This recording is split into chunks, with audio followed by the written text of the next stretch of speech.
नमस्कार फ्रेंड्स, रेवा राजस्थानी चैनल में आप सभी का स्वागत है। तो दोस्तों, हिंदी 10th क्लास सर्ग 2 लक्ष्मण परशुराम संवाद की सह प्रसंग व्याख्याएं आज करवाई जाएंगे, तो इसे आप ध्यान से सुने। देखें, लक्ष्मण परशुराम संवाद गोस्वामी तुलसीदास इसके रचनाकार हैं। गोस्वामी तुलसीदास का जीवन परिचय देखिए। इनका जन्म राजापुर गांव में बादा जिले में उत्तर प्रदेश में 1532 ईस्वी को हुआ था। इनकी माता का नाम हुलसी देवी और पिताजी का नाम आत्माराम दुबे था।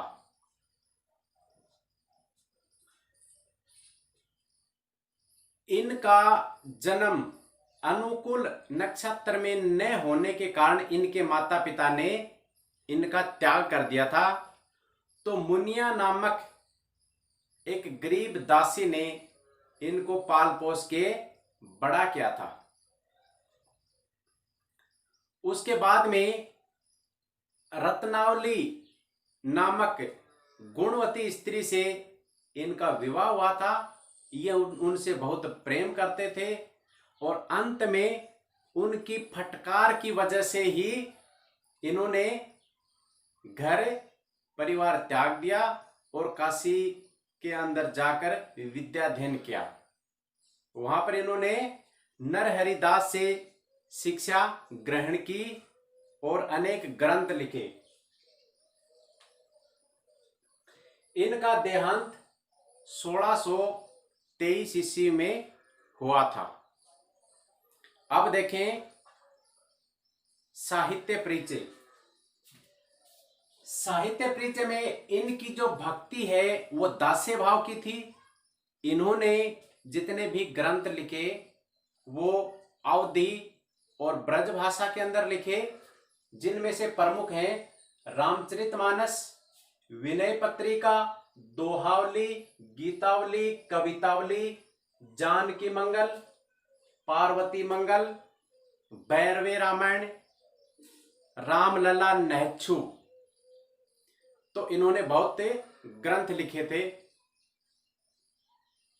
तो उनमें से रामचरितमानस की एक रचना यहां पर आपके सामने है, देखिए। नाथ शंभु धनु भंजनिहारा, होई ही को एक दास तुम्हारा। दोस्तों, बात कहां से, जब मिथिला के राजा जनक की पुत्री सीता शादी के योग्य हो गई, तब वो उनके घर पर एक शिव का धनुष था। उस धनुष को उठाकर इधर उधर रखती थी, बाकी कोई व्यक्ति नहीं उठा पाता था। तो जनक ने यह प्रतिज्ञा की कि जो भी व्यक्ति इस धनुष को उठाएगा, इस पे प्रत्यंचा चढ़ाएगा, मेरी पुत्री सीता की शादी में उसी के साथ करूंगा। तो उसने, महाराजा जनक ने स्वयंवर रचा, जिसमें अयोध्या के राजकुमार राम लक्ष्मण अपने गुरु विश्वामित्र के साथ स्वयंवर में शामिल होते हैं। कोई राजा है वो धनुष नहीं उठा पाता है, तो राम उस धनुष को उठाता है और जब प्रत्यंचा चढ़ाता है तो धनुष टूट जाता है। उस धनुष के टूटने की आवाज सुनकर परशुराम ब्राह्मण जो महेंद्रगिरी पर्वत पे तपस्या कर रहा था, तो उनको आवाज सुनाई दी और वो तुरंत मन की गति से राजा जनक के दरबार में पहुंच जाते हैं और हाथ में फरसा, बिखरे हुए बाल, लाल आंखें और क्रोधित राजा जनक के दरबार में वो हाजिर होते हैं। तो उनको देखकर राजा जनक है और जितने भी राजा हैं वो सब डर जाते हैं।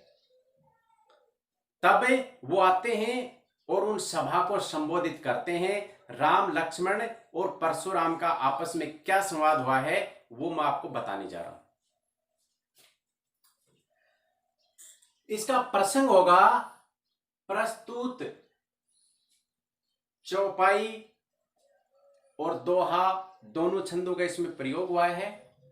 महाकवि तुलसीदास द्वारा रचित रामचरितमानस के बालकांड से संकलित है। इसमें शिव धनुष टूटने पर राजा जनक के दरबार में राम, लक्ष्मण और परशुराम का जो संवाद हुआ है उसका विवरण है। अब देखिए इसकी व्याख्या। नाथ शंभु धनु भंजनिहारा, होई ही को एक दास तुम्हारा। परशुराम दरबार में आते हैं और कहते हैं कि जिसने ये शिव धनुष को तोड़ा है वो मेरे से बचेगा नहीं, इसलिए वो मेरे सामने आ जाए। तो ऐसी स्थिति में सभी राजा भयभीत डरे हुए थे। तो राम उठते हैं और वो परशुराम से क्या कहते हैं कि नाथ शंभु धनु भंजनिहारा, कि हे नाथ, शंभु धनु शिव के धनुष को भंजनिहारा तोड़ने वाला, होई ही को एक दास तुम्हारा, वह आपका ही कोई दास है। यानी कि राम अपने आप को परशुराम का दास बताते हैं। आये सुख का है कहिए किन मोही, कि उस व्यक्ति के लिए क्या आज्ञा है। आयसु का अर्थ होता आज्ञा। कहिए किन मोही, आप मुझे कहें। सुनी रिसाई बोले मुनि को ही, ये बात, राम की बात सुनकर परशुराम क्रोधित होकर क्या बोलते हैं, सेवक सो जो करे सेवकाई, कि सेवक वो होता है जो सेवा का कार्य करता है। राम ने कहा कि शिव को धनुष को तोड़ने वाला आपका ही कोई सेवक है। तब परशुराम कहते हैं कि सेवक वो होता है जो सेवा का कार्य करता है। अरि करनी करी करिय लड़ाई, अरि का अर्थ होता दुश्मनी, यानी कि दुश्मनी करके और दुश्मनी का कार्य करने वाला व्यक्ति होता है वह सेवक नहीं हो सकता। और शिव के धनुष को तोड़ने का जो कार्य जिसने किया है, जिसने ये दुस्साहस किया है, वो सेवक नहीं हो सकता। फिर परशुराम जी क्या कहते हैं, सुनहु राम जेहि शिव धनु तोरा, कि सुनो राम, जिसने शिव के धनुष को तोड़ा है, सहस बाहु सम सो रिपु मोरा, वह व्यक्ति मेरा सहस्र बाहु के समान, रिपु का अर्थ होता है दुश्मन, वह मेरा दुश्मन है। मैंने इस फरसे से सहस्र बाहु की 1000 भुजाओं को काट डाला था, उसके राज्य को छिन्न भिन्न कर दिया था। मैं वही परशुराम हूं और जिसने शिव धनुष को तोड़ा है वह सहस्र बाहु के समान मेरा दुश्मन है। सो बिल गाय बिहाई समाजा, जिसने शिव के धनुष को तोड़ा है वो इन राजाओं के समाज में बैठा है, वो अलग हो जाए। सो बिल गाय बिहाई समाजा, न तय मारे जह ही सब राजा, यानी कि जिस व्यक्ति ने शिव के धनुष को तोड़ा है वो अलग आ जाए। अगर वो अलग नहीं आएगा तो मैं यहां पर जितने भी राजा बैठे हैं किसी को नहीं छोड़ूंगा, सारे के सारे मारे जाएंगे। न तय मारे जह ही सब राजा, नहीं तो सारे राजा मारे जाएंगे। सुन मुनि बचन लखन मुस्काने, मुनि परशुराम जी के वचन सुनकर, ये सब वचन सुनकर लक्ष्मण है वह मुस्कुराता हुआ खड़ा होता है और उसने नए परशुराम को प्रणाम किया, नए आदर सूचक संबोधन किया और उसका अपमान करते हुए लक्ष्मण क्या कहता है, बोले परशु धरहि अवमाने, लक्ष्मण बोलते हैं परशुराम का अपमान करते हुए, क्या कहते हैं, बहु धनु ही तोरी लरकाई, कब हुन ऐसी रीस कीन ही गुसाई, यानी कि इस शिव के धनुष के टूटने से आप इतना गुस्सा हो रहे हैं तो हमने तो बचपन में बहुत सी धनुइयां तोड़ दी। लक्ष्मण कहता है कि बहु धनु ही तोरी लरिकाई, लरिकाई का अर्थ होता है बचपन, कि हमने बचपन में ऐसी बहुत सी धनुइयां तोड़ दी। कब हुन ऐसी रीस कीन ही गुसाई, कि हे महाराज, इस धनुष के टूटने से आप इतने गुस्सा हो गए, ऐसे धनुष तो हमने बचपन में बहुत तोड़ दिए, तब तो आपको गुस्सा नहीं आया। यही धनु पर ममता के ही हेतु, कि इस धनुष से आपका इतना लगाव क्यों है, इतना प्रेम क्यों है, इस धनुष से आपकी इतनी ममता क्यों है। सुनी रिसाई कहे भृगु कुल केतु, ये बात लक्ष्मण की सुनकर रीस, गुस्से में आकर, भृगु एक ऋषि हुए प्राचीन, और परशुराम जी उन्हीं के वंशज हैं, यानी कि ये सुनकर भृगु वंश के ध्वजा या श्रेष्ठ पुरुष परशुराम जी क्या कहते हैं, रे नरिप बालक काल बस बोलत। नरिप बालक अर्थ होता है राजकुमार।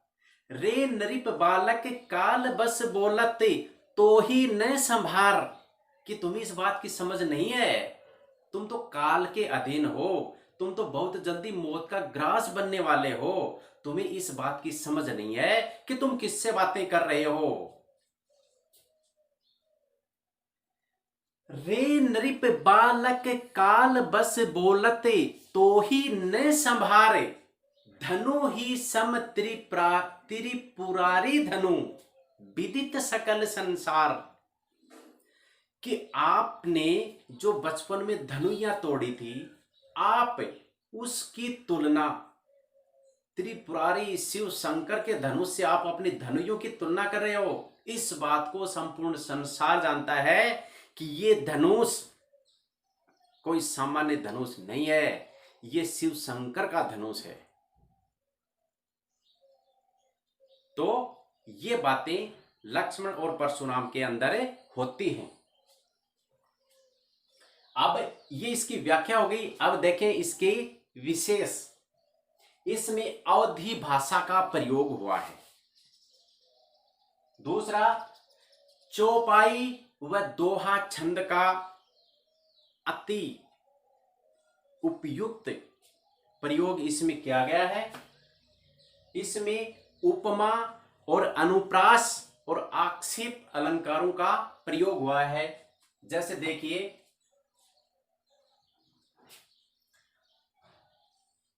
धनु ही सम त्रिपुरारी धनु, तो इसमें सम शब्द आया है, ये उपमावाची शब्द है। इसमें धनुई और त्रिपुरारी धनुष की तुलना की गई है, तो यहां पे उपमा अलंकार है।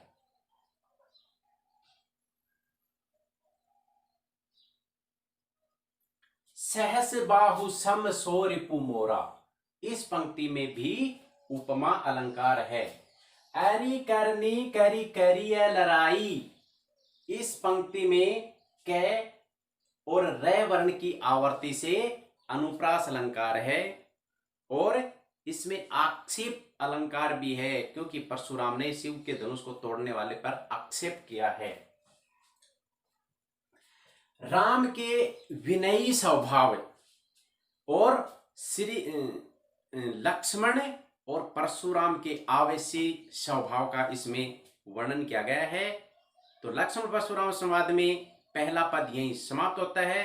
वीडियो पूरा देखने के लिए धन्यवाद। जय भीम, जय भारत।